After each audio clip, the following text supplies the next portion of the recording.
You को बनाने से लेकर यहाँ लाने तक नीतीश कुमार जी ने काम किया। आज आप जाके देखिए, जिंदा उनको दफन कर दिया गया। जी हाँ दोस्तों, तो क्या नीतीश को जिंदा ही दफना गई बीजेपी? भयंकर गुस्साए बाहुबली आनंद मोहन ये क्या कह गए? अपनों पे ही निकाल दी सारी भड़ास। एनडीए में जबरदस्त बवाल, संभालना मुश्किल।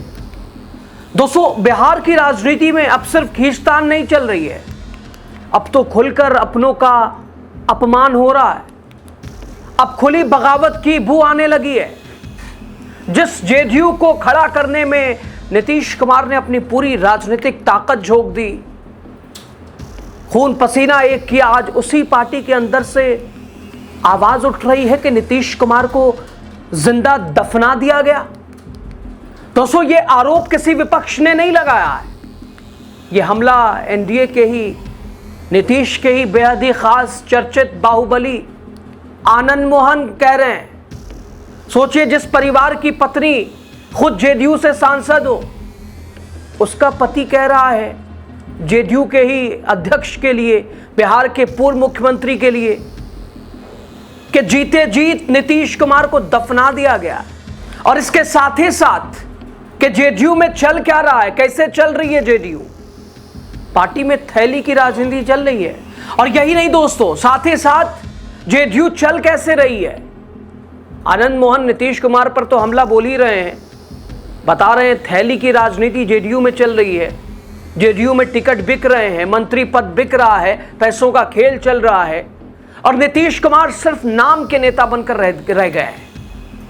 दोस्तों, कहानी सिर्फ यही नहीं रुकती। आनंद मोहन ने सीधे इशारा कर दिया, जेडीयू में अब फैसले विचारधारा से नहीं बल्कि सेटिंग और थैली से हो रहा है। यानी अंदर ही अंदर ऐसी लड़ाई छिड़ चुकी है जिसमें अपनों ने ही अपने ही नेता को कमजोर करना शुरू कर दिया है।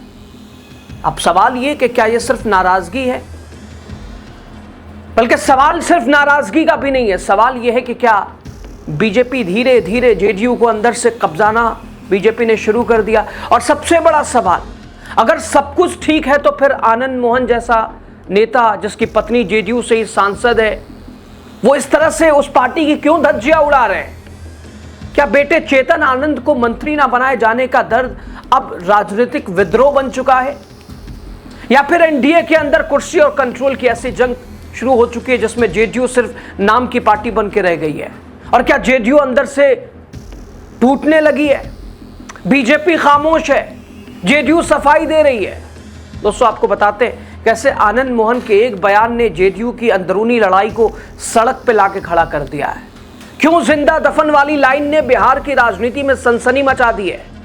आखिर बीजेपी जेडीयू गठबंधन के अंदर ऐसा क्या चल रहा है जिसमें एनडीए में ही दरार की चर्चाएं तेज होने लगी है? स्वागत है आपका द राजनीति बिहार का खास सेगमेंट आप देख रहे हैं, मैं हूं यासूब रजा। दोस्तों, बिहार की राजनीति में गर्मी का मौसम, 50 डिग्री टेम्परेचर, और फिर इस तरह का बयान और ज्यादा माहौल को गरमा रहा है। बाहुबली नेता रहे आनंद मोहन, ऐसा लग रहा है कि नीतीश कुमार की पार्टी जेडीयू से नाराज चल रहे हैं, पार्टी के नेताओं से नाराज हैं। उनके बयानों से तो यही लग रहा है, जबकि उनकी पत्नी लवली आनंद जेडीयू से ही शिवहर की सांसद हैं। बेटा चेतन आनंद जेडीयू के नबीनगर से विधायक, यानी जेडीयू से ही बेटे और पत्नी दोनों विधायक हैं। और बोल देखिए आनंद मोहन के। दरअसल सीतामढ़ी की एक सभा में आनंद मोहन ने जेडीयू के वर्तमान हालत की जमकर लानत मलामत जेडीयू के ऊपर की है, जमकर अपनों पे ही भड़ास निकाली है। तो सवाल ये कि आखिर आनंद मोहन जेडीयू से ही क्यों जेडीयू के ऊपर ही भड़क गए? नहीं, देखिए, जिस दौर से, कठिन दौर से जनता दल यू को बनाने से लेकर यहाँ लाने तक नीतीश कुमार जी ने काम किया। आज आप जाके देखिए, जिंदा उनको दफन कर दिया गया। कहीं पर नीतीश कुमार जी का चेहरा नहीं नजर। मंच पर शपथ ग्रहण हो रहा था, नीतीश कुमार जी वहां मौजूद थे। 85 एमएलए के साथ खड़ा एक व्यक्ति था और उनकी तस्वीर नहीं थी। आज जब आप होते हैं तब दो एलायंस पार्टी की के उप मुख्यमंत्री की तस्वीरें होती। आज बिहार में जो बोर्ड लग रहा है उसमें उप मुख्यमंत्री का नाम क्यों नहीं है? विजय चौधरी और विजेंद्र यादव। आखिर 85 लोगों के साथ समर्थन में है, ऐसा क्यों आया? ऐसी परिस्थिति मैं बीजेपी को दोष नहीं दूंगा। बीजेपी चाहेगा, हर पार्टी चाहती है एकाधिकार, लेकिन ये लोग क्या कर रहे हैं? जो लोग मंत्रनाकार हैं, जो लोग सहयोगी हैं, वो आज क्या कर रहे हैं? नीतीश कुमार को घुमाने लाते हैं, भोजन कराने लाते हैं। जिंदा दफन कर दिया गया नीतीश कुमार। मुझे कहने में कोई गुरेज नहीं। क्यों नहीं आवाज उठाते हैं कि नीतीश कुमार पोस्टर से, बैनर से क्यों गायब कर दिया गया? दोस्तों, सीतामढ़ी के डुमरा रोड में एक होटल में बड़ा कार्यक्रम किया गया था। कार्यक्रम महाराणा प्रताप प्रतिमा स्थापना समारोह की तैयारी को लेकर था। मीटिंग में पूर्व सांसद आनंद मोहन ने सीधा आरोप लगाया कि अब जेडीयू में थैली की राजनीति हो रही है, नीतीश कुमार की मजबूरी का फायदा उठाया जा रहा है। और आनंद मोहन इतने पर ही नहीं रुके, उन्होंने दोस्तों एक अखबार के अनुसार उन्होंने आगे कहा कि 7 मई 2026 को गांधी मैदान में शपथ ग्रहण के दौरान नीतीश कुमार भी मौजूद थे। वो अपने यानी जेडीयू के 85 एमएलए के साथ खड़े थे, लेकिन उनकी फोटो दूर दूर तक कहीं दिखाई नहीं दे रही थी। बोर्ड में भी, बोर्ड से डिप्टी सीएम का नाम भी गायब था। उन्होंने कहा कि नीतीश कुमार ने बेहद खराब हालत वाले बिहार में जेडीयू बनाई, उसे ऊंचा मुकाम दिया, लेकिन आज तो उनको जिंदा ही दफन कर दिया गया।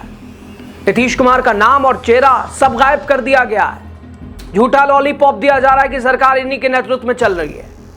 गांधी मैदान में शपथ हुआ, 85 एमएलए के साथ उनका नेता खड़ा था, लेकिन कहीं एक तस्वीर तक नहीं लगी थी। जब वो मुख्यमंत्री थे तो घटक दल के 2 उप मुख्यमंत्रियों की तस्वीर छपती थी पोस्टर में, लेकिन आज बिहार में किसी भी बोर्ड पर नीतीश कुमार तो छोड़िए, उनकी पार्टी की तरफ से 2 डिप्टी सीएम विजय चौधरी, विजेंद्र यादव का नामो निशान, फोटो, तस्वीर कुछ दिखाई नहीं देती। बस एक तरफ मोदी, एक तरफ सम्राट चौधरी।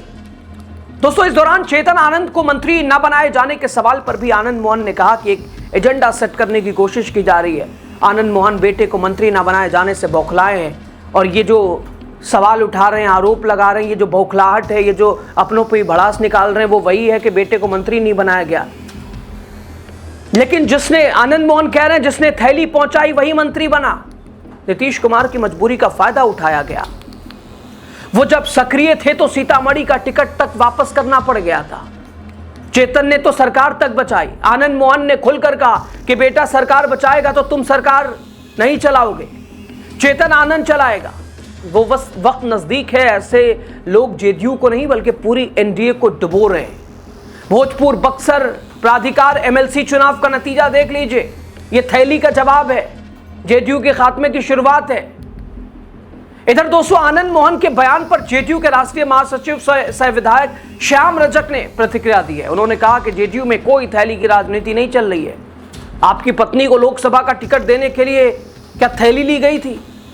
क्या बेटे को विधानसभा का टिकट देने के लिए थैली ली गई थी? सबूत है तो दीजिए ना। दोस्तों, श्याम रजक ने बिना नाम लिए सवाल खड़े करते हुए कहा कि कौन कितने वोट से चुनाव जीता है ये देख लीजिए, इससे पता चल जाएगा आपकी ताकत क्या है। दोस्तों, यहां बता दें आपको कि आनंद मोहन के बेटे चेतन आनंद इस बार सिर्फ 112 वोटों से विधायक का चुनाव जीते हैं। मंत्रिमंडल का विस्तार तो हुआ, लेकिन उम्मीद थी कि आनंद मोहन के बेटे चेतन आनंद मंत्री बनेंगे, लेकिन ऐसा हुआ नहीं। और दूसरी तरफ विधायक श्याम रजक ने कहा कि सरकारी कार्यक्रमों में नीतीश कुमार की तस्वीर लगाने को लेकर संवैधानिक अड़चन है, क्योंकि वो सरकार में नहीं है, सरकार उनके मार्गदर्शन में जरूर चल रही है। सम्राट चौधरी को मुख्यमंत्री भी उन्होंने ही बनवाया है। सरकारी कार्यक्रमों में पीएम, मुख्यमंत्री और मंत्रियों की तस्वीर रहती है। नीतीश कुमार जेडीयू के राष्ट्रीय अध्यक्ष है। पार्टी के हर कार्यक्रम में नीतीश कुमार की तस्वीर है, लेकिन सरकार के पोस्टरों में, सरकारी पोस्टरों में इसलिए नहीं है चूंकि वहां संवैधानिक अड़चन है। तो मान्यवर उप मुख्यमंत्री, वो तो सरकार के हिस्से, उनकी तो तस्वीर रह सकती थी, उनकी फोटो तो, नाम तो छप ही सकता था। फिर आगे आगे और योजनाओं को तो अब बदलना सम्राट चौधरी ने शुरू कर दिया। खैर दोस्तों, बिहार की राजनीति में अब अपने आप को उस मोड़ पर खड़ा कर दिया है जहां दुश्मन कम और अपनों की बगावत ज्यादा खतरनाक दिखाई दे रही है, क्योंकि चोट विपक्ष ने नहीं मारी है, चोट उस नेता ने मारी है जो सालों तक एनडीए के साथ खड़ा रहा, जिसका परिवार आज भी जेडीयू के सहारे सत्ता में मौजूद है, पत्नी सांसद, बेटा विधायक। और जब वही नेता खुले मंच से कह दे कि नीतीश कुमार को जिंदा दफना दिया गया, तो समझ लीजिए अंदर कुछ बहुत बड़ा पक रहा है। और ये सिर्फ बयान नहीं है, ये उस दर्द का भी एक विस्फोट है जो शायद लंबे समय से जेडीयू के अंदर दबा हुआ था। दोस्तों, एक वक्त था जब बिहार की राजनीति का मतलब था नीतीश कुमार, सिर्फ और सिर्फ। लेकिन आज हालत यह है कि उसी पार्टी के लोग पूछ रहे हैं कि पोस्टर से चेहरा क्यों गायब है, फैसले कौन ले रहा है, और आखिर जेडीयू चला कौन रहा है। यानी सवाल साफ है, क्या बीजेपी ने धीरे धीरे जेडीयू को सिर्फ चुनावी मशीन बनाकर छोड़ दिया? क्या सत्ता का रिमोट अब कहीं और से चल रहा है? क्या नीतीश कुमार सिर्फ नाम के सबसे बड़े नेता बनकर रह गए हैं? दोस्तों, राजनीति में संकेत बहुत मायने रखते हैं, और जब पोस्टर बदलने लगे, चेहरे गायब होने लगे, पुराने साथी बगावत करने लगे, तो समझ लीजिए अंदर भरोसा टूट चुका है। और सबसे दिलचस्प बात कि जेडीयू सफाई देने में लगी है, बीजेपी खामोश है, और इसी चुप्पी ने बिहार की राजनीति में शक और बड़ा कर दिया है। क्योंकि अगर गठबंधन मजबूत है तो फिर एनडीए के नेता ही एनडीए की ही पोल क्यों खोल रहे हैं, धज्जियां क्यों उड़ा रहे हैं, और सब क्या ठीक है तो फिर थैली राजनीति जैसे शब्द मंच से क्यों लिए जा रहे हैं? अब बिहार में लड़ाई सिर्फ विपक्ष बनाम सत्ता की नहीं है, लड़ाई एनडीए के अंदर ही शुरू होती दिख रही है, जहां एक तरफ कुर्सी बचाने की जंग है तो दूसरी तरफ राजनीतिक अस्तित्व बचाने की। और सबसे बड़ा खतरा जेडीयू के सामने यही है कि कहीं ऐसा ना हो कि धीरे धीरे पार्टी का जनाधार, चेहरा, कंट्रोल तीनों हाथ से निकल जाए, जो कि दिख रहा है। क्योंकि राजनीति में पार्टियां दोस्तों अचानक से खत्म नहीं होती हैं, पहले उनके नेता कमजोर किए जाते हैं, फिर उनके चेहरे गायब हो जाते हैं, और आखिर में पार्टी सिर्फ गठबंधन की छोटी सी साझेदार बनकर रह जाती है। और फिलहाल बिहार में जेडीयू का हाल, ये हम नहीं कह रहे हैं कि ऐसा ही है, खुद जेडीयू का ही नेता बाहुबली आनंद मोहन कह रहे हैं। तो अब इस पर क्या कहेंगे आप? जेडीयू को बनाने से लेकर यहाँ लाने तक नीतीश कुमार जी ने काम किया। आज आप जाके देखिए, जिंदा उनको दफन कर दिया गया।